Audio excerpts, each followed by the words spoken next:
I wanted to do this video. Somebody had reached out and asked that I do a video on how to allow our symptoms in chronic mind-body stuff, how to relate to them. Really, it's a really important question, and it's actually one of the most fundamental ways of recovery. So, to begin with, we have to make sure that we're coming from clarity, okay?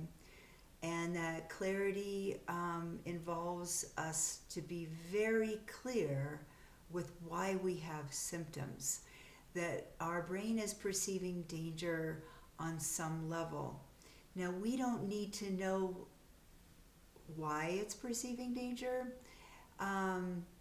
in how to relate to our symptoms, because how to relate to our symptoms is something really basic. It doesn't have to do with needing to understand why. But if we understand that our brain is perceiving danger, our symptoms are a manifestation of that. And the reason why we have symptoms is because the bucket of stress hormones has gotten too high. It's overflowing, okay? And it's probably been filling up our whole life. Okay, I want to be very clear about that. And because everybody's bucket is filling up all around us if you look around, okay? So ours, when we get symptoms, ours have overflowed. It's probably a crisis or some situation that it just got too much and the brain sent a symptom. We can have mild symptoms, and then we can have stronger ones, okay? And how we relate to them is simply acknowledging that it's a sign of danger or fear, okay? And, there's a lot of people using different words to describe that, how to relate to them. My coach used the word indifferent, and that just never worked for me. Indifferent sounded like you didn't really care, and the truth is I cared a lot. I wanted my symptoms to go away, but it took the right understanding of how to be with something that's so afraid, okay? And that's how I see it. Now, because I use the parts work model quite a bit in how I relate to myself, coming from the unconditioned awareness of self.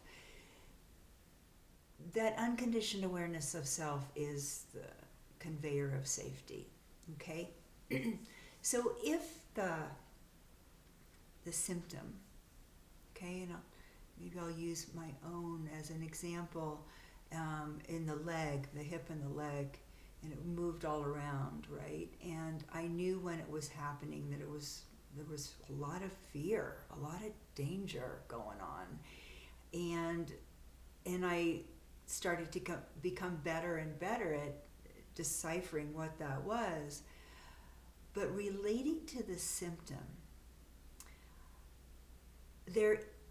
and this is kind of silly, but it really works. So there is a program on YouTube called Sitting with Dogs, and I don't know if you've ever seen it, but I love dogs. So when I'm doing mindless work, I sometimes watch this program, and this guy goes into the shelter and he looks for dogs that are really afraid, the kind that hide way back in the back of the kennel, where somebody that's looking to adopt would never choose a dog that's hiding way back there.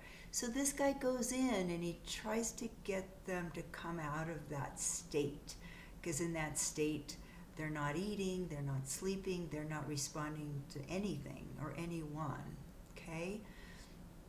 So he goes in and he puts his little blanket down and he sits usually with his back to the dog, and he doesn't try to do anything, right? He just acknowledges that that dog is afraid, okay? And just by this presence, which is synonymous with this self-energy, right? This unconditioned awareness, he acknowledges that fear. And he knows that just by him sitting there, and maybe he gives a treat or something, and maybe the dog takes it, and oftentimes it doesn't, because it's just such in a state. That just by him sitting there and normalizing, this is really important, normalizing the situation, that it allows the dog to start to feel safer. He doesn't have an agenda. He knows that that dog will come around when it's time. And that's a big clue for us with symptoms, okay? We know that the symptom will resolve when it's time. We allow it to be the way it is until it feels safe enough. Okay? And this is super important. So this has no time limit on it. We're not expecting it to be done after we've been journaling for a month or meditating or whatever you're doing. Having a relationship with this symptom, just like you with the scared dog, it will come out when it's time,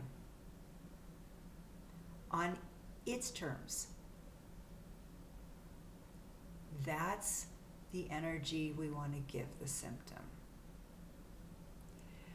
And I know it's difficult when you're really wanting it to go away. Tell me about it. No, I mean, every time I took a step, it hurt unbelievably. Okay? So this is something that, if you, I know some symptoms get our attention more than others. Like if I got back pain,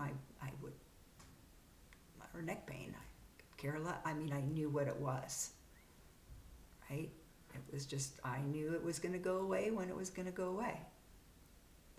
But the one in my hip and my leg, that one was a harder one to work with for me, right? But I had to get to that place.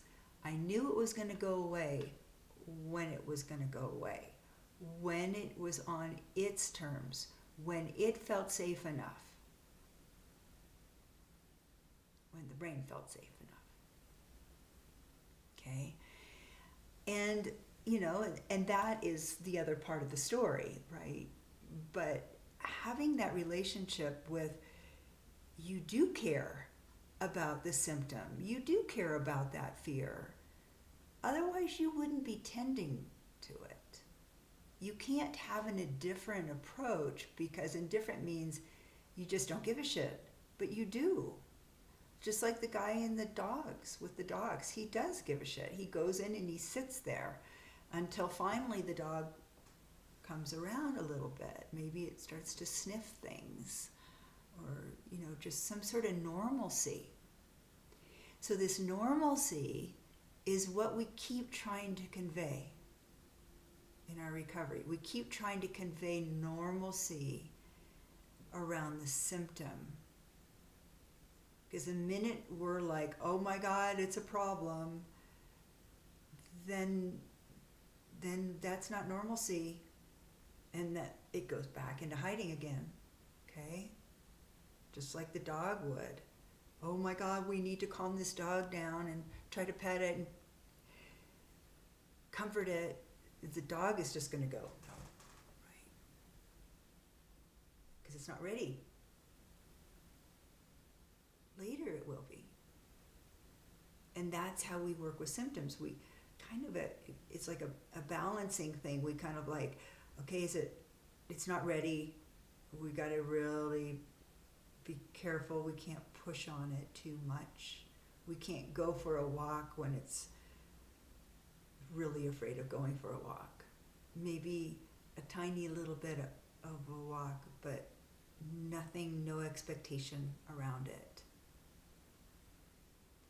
And this is something that you'll dance with, because you're going to find yourself putting expectation on it. You're going to find yourself getting frustrated why it's not better. You're going to get really disappointed when it comes back as a flare. These are all things that are part of our recovery. But knowing that what it was, and if we look at the bigger picture of things, that this has been going on our whole life.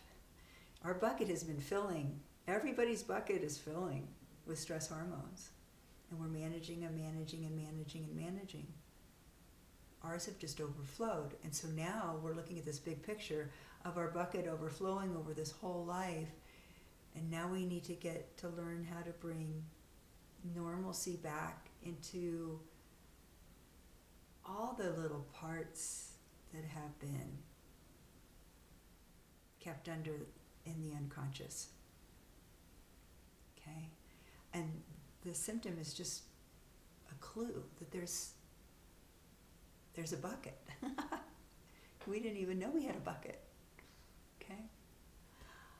So I'm going to stop it there. I think that's enough. And sitting with dogs. Just like that. Okay? I hope that this was helpful for you. All right. Well, take care. We'll talk soon.